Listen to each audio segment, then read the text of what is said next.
आप सभी का स्वागत है। मेरे साथ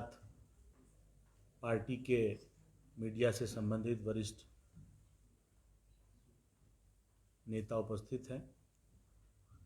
हिमाचल हिम से बहने वाली हवाएं समूचे भारतवर्ष को एक ताजगी का और राहत का वो अनुभव कराती हैं जिससे भारी तापमान में भी लोग हिमदेव को प्रणाम करते हैं।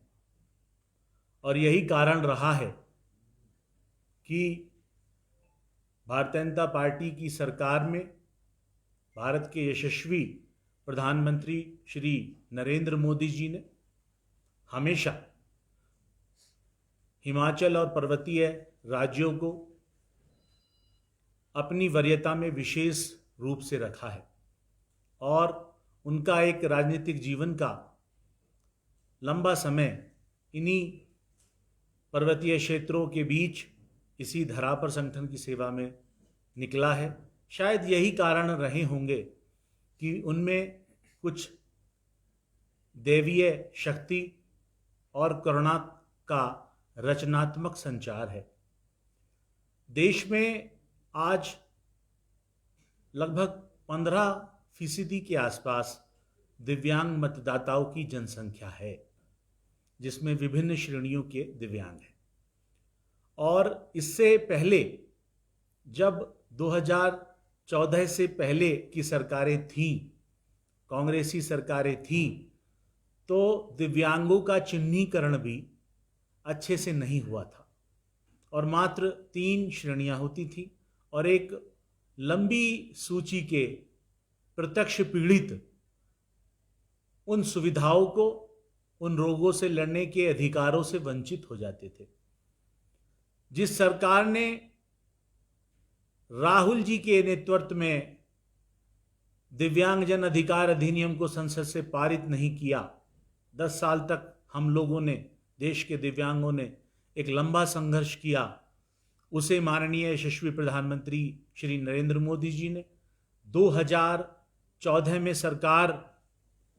बनाकर भारतीय संसद से दिव्यांगजन अधिकार अधिनियम 2016 के रूप में भारतीय सदन से पारित कराया।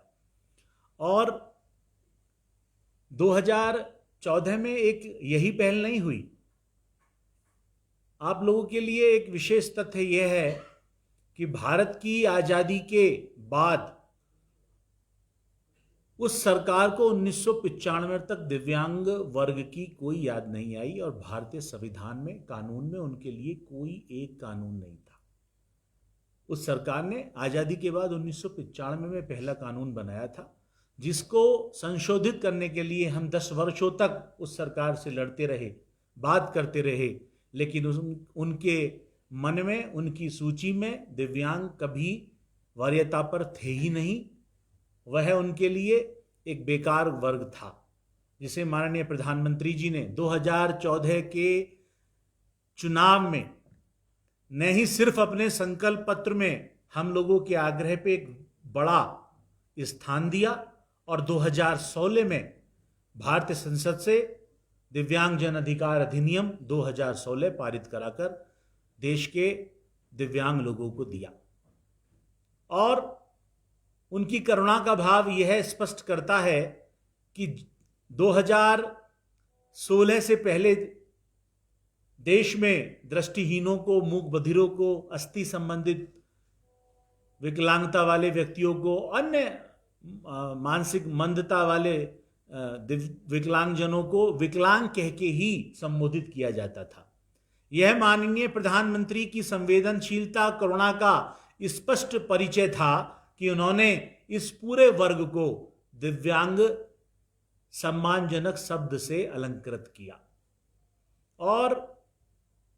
कानून दिया। और यह कानून क्या है, इसके विषय में मैं आपको बताना चाहूंगा कि दिव्यांगों के लिए पिछली सरकारों में 3% आरक्षण होता था, जिसे माननीय प्रधानमंत्री जी ने उनकी संख्या को देखते हुए दिव्यांगों के लिए 4% आरक्षण निश्चित किया और शैक्षिक संस्थानों में उस आरक्षण की सीमा 5% की गई, जिससे प्रत्येक श्रेणी का दिव्यांग उस आरक्षण के चलते शिक्षा से वंचित ना हो, उच्च शिक्षा तक प्राप्त करे और अपनी प्रतिभा का वह लोहा और राष्ट्र की भागीदारी में योगदान देकर मनवाए। शायद यही कारण रहा होगा कि माननीय प्रधानमंत्री की दिव्यांगों के प्रति संवेदनशीलता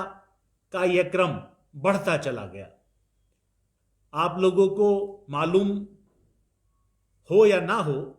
दिव्यांगों के लिए 4 पहिया वाहन खरीद पर माननीय प्रधानमंत्री जी ने ही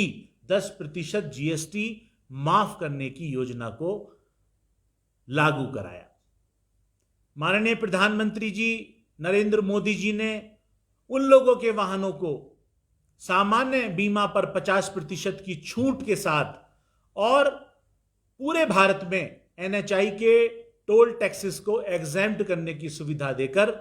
दिव्यांगों को बाधा रहित वातावरण और सुगम्य वातावरण से अलंकृत किया। यह वह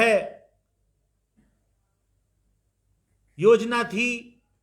जिससे दिव्यांगों के सारी बाधाओं को तोड़ने के मार्ग प्रशस्त हुए और वह शिक्षा के क्षेत्र में, खेलों के क्षेत्र में, अन्य सभी कलाओं विधाओं के क्षेत्र में अपना लोहा मनवाकर भारत का सर गर्व से बढ़ा पाए। माननीय प्रधानमंत्री जी के ही नेतृत्व में हम लोगों ने, जब दुनिया और देश के अन्य खेलों में हम लोगों के मेडल बहुत सीमित थे, हम लोगों ने पैरा खेलों में भारत के पैरा खिलाड़ियों ने एक लंबा इतिहास, एक लंबी संख्या का इतिहास रच डाला। यह उन्हीं का भाव था कि दिव्यांग लोगों के खिलाड़ियों को भी वह परस्पर सम्मान दे रहे थे और यह क्रम यहीं नहीं रुका, यह क्रम आगे बढ़ता चला गया। इस बार माननीय प्रधानमंत्री जी ने दिव्यांगों को एक नैतिक राजनीतिक भागीदारी का अवसर दिया। भारतीय लोकसभा के इस चुनाव में माननीय प्रधानमंत्री जी ने, भारतीय जनता पार्टी ने एक पैरा खिलाड़ी, पैरा एथलीट जिन्होंने दुनिया में रियो ओलंपिक में पैरालंपिक में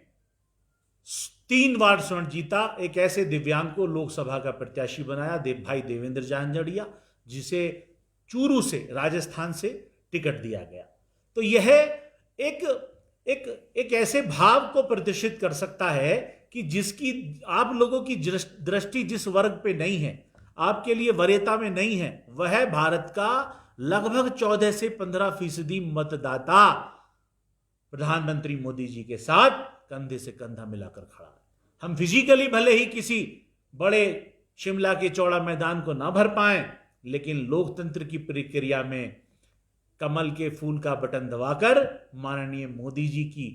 सारे प्रत्याशियों को विजयी दिलाने का मार्ग प्रशस्त करेंगे। और यही आह्वान मैं अपने उन दिव्यांग साथियों से हिमाचल में, शिमला में करने आया हूं। एक यही योजना नहीं है, आज प्रधानमंत्री मोदी जी ने मोदी जी की गारंटी में, अपने संकल्प पत्र में यह गारंटी दी है कि माननीय प्रधानमंत्री जी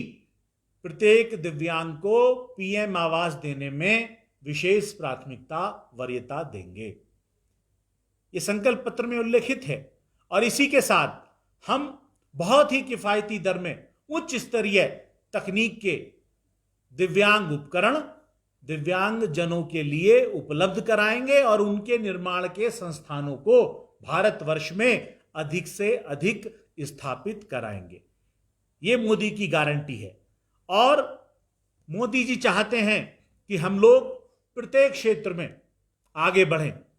सुगम्य वातावरण की स्थापना का एक विशेष ऐप की स्थापना, हर सार्वजनिक स्थान, हर धार्मिक स्थान, हर पर्यटक स्थान पर जहां केंद्र सरकार का हस्तक्षेप होगा, जहां उसके दिशा निर्देशों को क्रियान्वित करने में राज्य सरकारें थोड़ी सी भी दिलचस्पी दिखाएंगी, वहां माननीय प्रधानमंत्री जी और केंद्र सरकार सुगम्यता के क्षेत्र में हर वो काम करेगी जिससे आप लोगों के परिजनों को, देश के दिव्यांगों को, हिमाचल के दिव्यांगों को, भारत और अंतर्राष्ट्रीय स्तर से आने वाले पर्यटकों, दिव्यांगों को सुलभ और सुगम्य संसाधन स्थापित हो सकें। माननीय प्रधानमंत्री जी की यह सारी बातें, पेंशन में एक बड़ी भागीदारी का प्रण, रोजगार देने का प्रण, हर प्रतिभा को बढ़ाने का प्रण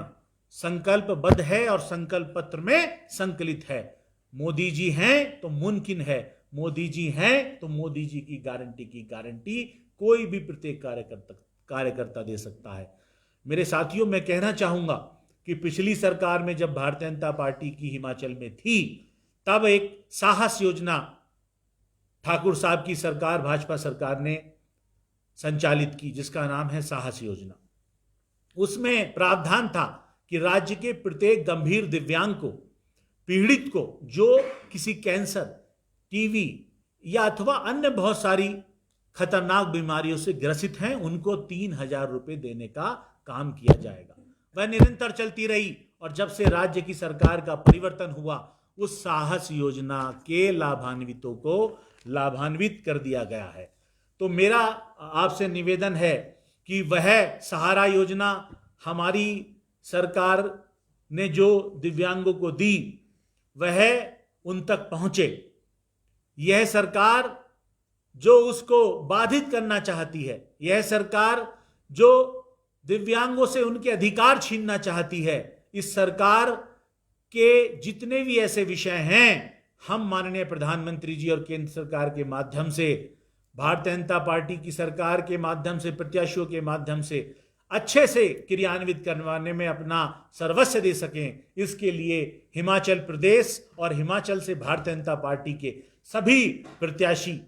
विजयी होने बहुत आवश्यक हैं। मैं हिमाचल के प्रत्येक दिव्यांग मतदाता से, भाई बहनों से, वरिष्ठ नागरिकों से, ट्रांसजेंडरों से, जिसके लिए भी संकल्प पत्र में माननीय प्रधानमंत्री जी ने स्पष्ट उल्लेख किया है कि हम उनको विभिन्न तरीके से संरक्षित करने का काम करेंगे।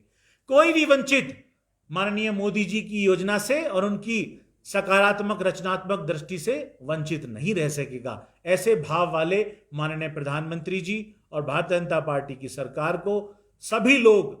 सभी बाधाओं को तोड़कर वोट करें, अपना वोट अवश्य करें और माननीय प्रधानमंत्री श्री नरेंद्र मोदी के नेतृत्व में पुनः केंद्र में सरकार लाकर अपने राष्ट्र के निर्माण में अपनी भागीदारी सुनिश्चित करें। ऐसा मेरा आग्रह आप लोगों के माध्यम से है।